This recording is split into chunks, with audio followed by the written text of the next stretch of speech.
யாரு ப்ரோ நீ எல்லா பொண்ணுங்களுக்கும் ரூட்ட போட்டுருக்க?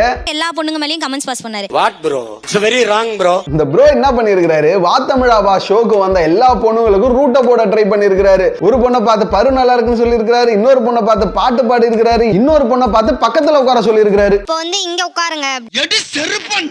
இவ்ளோ ஏன் இந்த ஷோவோட டீம் இருக்கு பாத்தீங்களா, அந்த டீம்ல இருக்கக்கூடிய ஒரு பொண்ணை பார்த்து சாப்பிட்டியா சாப்பிட்டியா எல்லாம் விட்டு போட்டு இருக்காரு. சாப்பிட்டியா சாப்பிட்டியா சாப்பிட்டியா சாப்பிட்டியா சாப்பிட்டல ஏன் உனக்கு இந்த வேலை அப்படின்னு ஷோல இருக்கிறவங்களும் அந்த ஆங்கரும் கேட்டோம், அதுக்கும் சலிக்காம சப்பக்கட்டு கட்டிட்டு இருந்தாரு. பிடிக்க சொல்றது என்ன தப்பு இருக்கு? கேர் டேக் பண்ண செக்யூரா தான் ஃபீல் பண்ணிருந்தாங்க. தூண்லயே இருப்போம் துரும்புலயே இருப்போம்.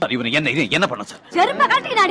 இத கேட்டு கடுப்பான ஆங்கரு, தம்பி இதுக்கு மேல நீ பேசினா அசிங்கமா கேட்டு விடுவேன்னு சொல்ல அப்புறம் தான் ஆஃப் ஆனாரு. அதுலயும் இந்த அக்கா இந்த ப்ரோவை ஹேண்டில் பண்ண விதம் இருக்கு பாருங்க, சும்மா கிளின்னு கிழிச்சு தொங்க விட்டுருச்சு. என்னிடம் வராதீர்கள் தம்பிகளே, சரி சரி வகுந்து விடுவேன். ஒரு கட்டத்துக்கு மேல என்னடா நாலா பக்கமும் புரட்டி எடுக்கிறாங்களே நினைச்ச இந்த ப்ரோ, இதுக்கு இப்பயே போட்டுருவோம் எண்டு கார்டுன்ற மாதிரி எல்லாரும் உங்க வீட்டு பிள்ளையா நினைச்சு என்ன மன்னிச்சிருங்க சிஸ்டர்ஸ் அப்படின்னு சொல்லி சரண்டர் ஆயிட்டாரு. உங்க வீட்டு பிள்ளையா நினைச்சு எல்லாரும் என்ன மன்னிச்சிருங்க. தன பொண்ணுங்களை இப்படி இம்ப்ரெஸ் பண்றதுக்கு ரூட் போட்ட நம்ம ப்ரோ பேச வந்த டாபிக் என்ன தெரியுமா, இம்ப்ரெஸ் பண்ண தெரியாத பசங்க வெர்சஸ் கேர்ள்ஸ். ப்ரோ உண்மையா சொல்லலாம், நீ இந்த ஷோக்கே வந்திருக்க கூடாது. இல்ல நான் வந்துட கூடாது, நீ தப்புதான்.